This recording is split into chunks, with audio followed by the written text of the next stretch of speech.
Donc voilà la troisième question. Alors, quelle est selon vous, donc pour quelqu'un qui voudrait passer aux cosmétiques naturels, quelle est selon vous l'erreur fatale du débutant type que tout le monde fait au début et comment l'éviter? Alors, ce qui arrive souvent, je vous ai parlé de l'effet rebond hein, de tout à l'heure, ce qui arrive souvent, c'est qu'il y a des personnes qui ont des peaux en très mauvais état parce qu'elles ont surconsommé les produits cosmétiques classiques, conventionnels, et entre guillemets qu'elles ont abîmé leur peau de cette façon-là. Et qu'elles n'arrivent plus à trouver aucune solution par le classique. Donc il y a un moment, Oui, ça fait plus il y d'effet a, en fait. Il y a comme une dépendance, comme les dépendances aux médicaments, et à un moment, ça fait plus d'effet.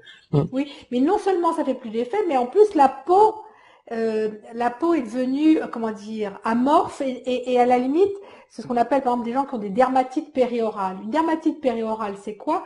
Ce sont les personnes qui ont des rougeurs qui se trouvent tout autour de la bouche, jusqu'au menton, voire un petit peu sur les joues, et qui ne supportent même plus qu'une crème, qu'elles mettent une crème, même classique, elle est vraiment pas, enfin, dans lequel il n'y a pas grand chose, et elles sont devenues hypersensibles.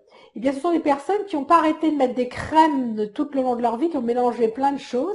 Conclusion, la peau est devenue hyper réactive. Donc, ces personnes-là vont vers le naturel à un moment, en se disant, vu que j'ai tout épuisé, je vais aller vers quelque chose puisque ma voisine m'a conseillé, etc. Et moi, ce que je leur dis, et donc elles vont essayer des produits naturels. Or, les produits naturels, vu que leur peau est dans un état catastrophique, eh bien, au début, les produits naturels vont pas faire grand-chose. Et donc, elles vont très vite abandonner ces produits naturels parce que justement, eh bien, la peau est incapable de travailler avec puisqu'elle a été déshabituée. Donc moi, ce que je leur dis souvent à ce moment-là, c'est je leur dis mettez votre peau à la diète. Mais ça veut dire que je leur donne comme conseil de ne plus rien mettre du tout. C'est-à-dire, même en période de froid par exemple, il faut qu'elle la laisse bosser pour pouvoir retrouver justement cette capacité à fabriquer le sébum. Eh bien, c'est pas facile d'admettre que, d'abord, en plus, ça se voit, parce que, on c'est tout rouge autour de la bouche.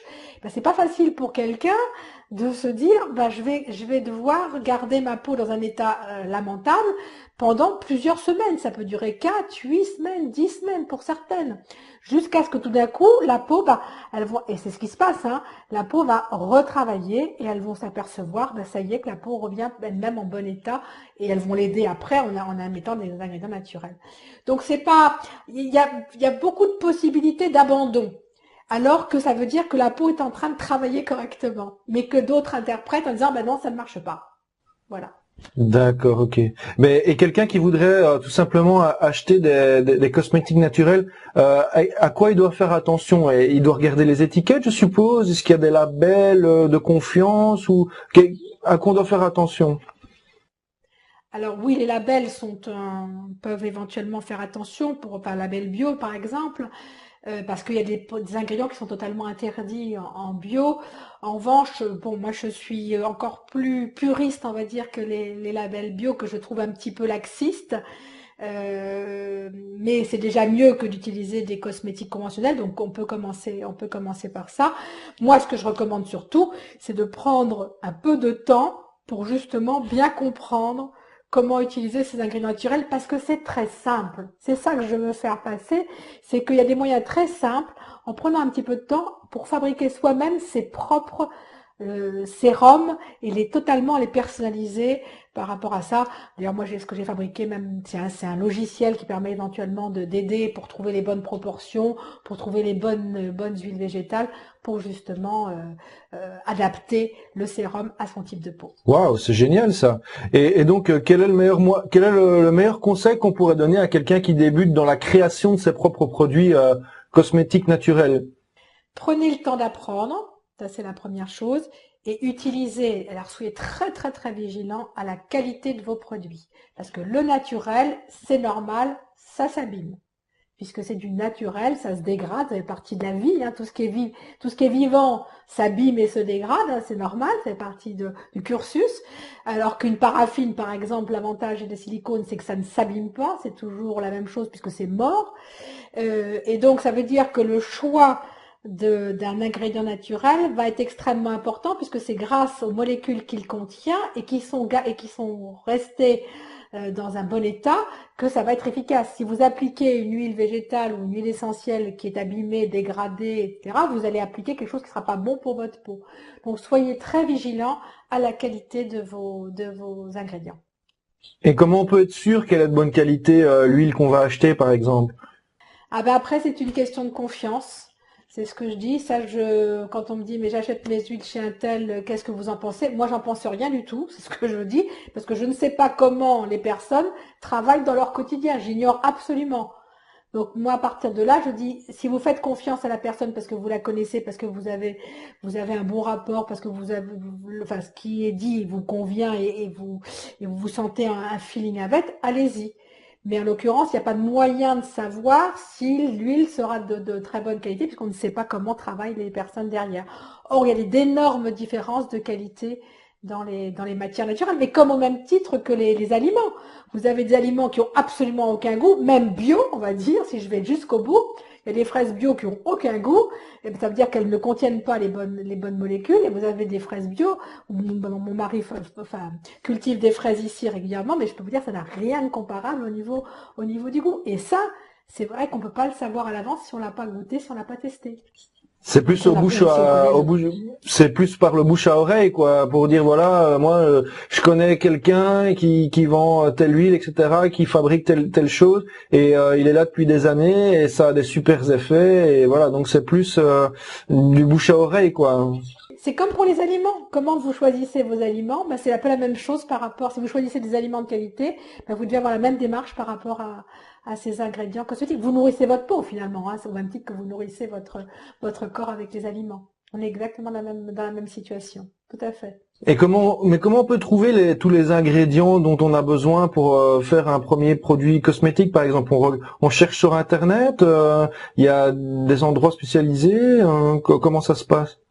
Oui, il y a des endroits spécialisés. Alors moi, je sais que justement, vous posez une question que m'ont posé énormément de personnes au début quand j'ai commencé cette activité, mais qui m'ont dit, mais où est-ce que je vais pouvoir trouver ces ingrédients de qualité? Alors moi, je dis, moi, je sais ce que sont mes ingrédients puisque j'ai toutes les formules, j'ai toutes les fiches techniques, bien évidemment, et je sais comment elles sont fabriquées. Et donc là, je me sens garante par rapport à ça. Il y a d'autres personnes aussi, certainement, qui ont qui ont ce profil. Après, ce que je vous dis, c'est vous faites confiance, vous vous posez des questions, vous faites votre idée vous-même, vous faites un essai avec un achat, puis vous regardez si ça vous convient, etc. Bien sûr. On peut le trouver sur. Moi, ce qui m'embête beaucoup, par exemple, dans les magasins bio, ou même en pharmacie, etc., c'est que les huiles fragiles qui devraient être impérativement gardées au frigidaire, ce que sont d'ailleurs dans toutes mes huiles, eh bien, elles sont en plein dans le magasin, dans la chaleur et la lumière. Or, on sait que la chaleur et la lumière, ça dégrade et ça abîme les huiles. Et ça me désole de voir ça. C'est que personne ne connaît ces ingrédients, alors que ce sont des ingrédients magnifiques, et qu'on les met comme ça à la disposition de tout le monde, et qu'on les vend alors que ce sont des trésors de santé. Voilà. Donc après, ça c'est chacun le fait avec ce qui lui semble important. Pour moi, c'est important de les garder dans les meilleures conditions. C'est de tels trésors que c'est dommage. Ben, merci pour toutes ces précisions. Alors maintenant, passons à la pratique. Christine, est-ce que vous pourriez nous montrer un exercice pratique, un exemple, quelque chose de concret pour aider les personnes qui nous regardent à avoir des résultats rapides avec un exemple de... Est-ce que vous pourriez peut-être nous faire une petite démonstration pour nous montrer comment faire son propre sérum de beauté, par exemple, de façon simple, rapide, efficace et pas trop cher, évidemment. Bien sûr, bien sûr. Sachant que quand je parle de cher, si je peux me permettre, quand je vous ai dit que vous aviez des sérums, par exemple, qui vont faire 30 millilitres, puisque par rapport à une crème, la crème, on a vu que la partie huileuse représente 20%, eh bien c'est comme si vous aviez 5 fois plus en termes de volume uniquement avec ce sérum d'huile végétale par rapport à une crème où il y a principalement de l'eau. Donc de toute façon, il faut pas comparer un sérum par exemple par son prix, ils vont à la limite 5 fois moins cher en ingrédients actifs si vous voulez par rapport à une crème. Tout à fait. Alors ce que je vous propose, il y a deux choses que je vous propose, c'est un liniment à l'eau calcaire, je vais vous montrer comment on fait ça. C'est extrêmement simple. Ça va être pour nettoyer votre peau. Et puis après, je vous ferai la formule de mon sérum visage. C'est celui qui a le plus de succès et qui est extraordinaire, que je mets tous les jours et qui est à base de 3 huiles végétales tout simplement. Vous voulez me suivre? Bien, donc Grégory, je vais vous montrer comment on fait un liniment oléocalcaire qui est un excellent démaquillant. Et ça de façon très simple puisqu'il n'y a que 2 ingrédients dont on va avoir besoin.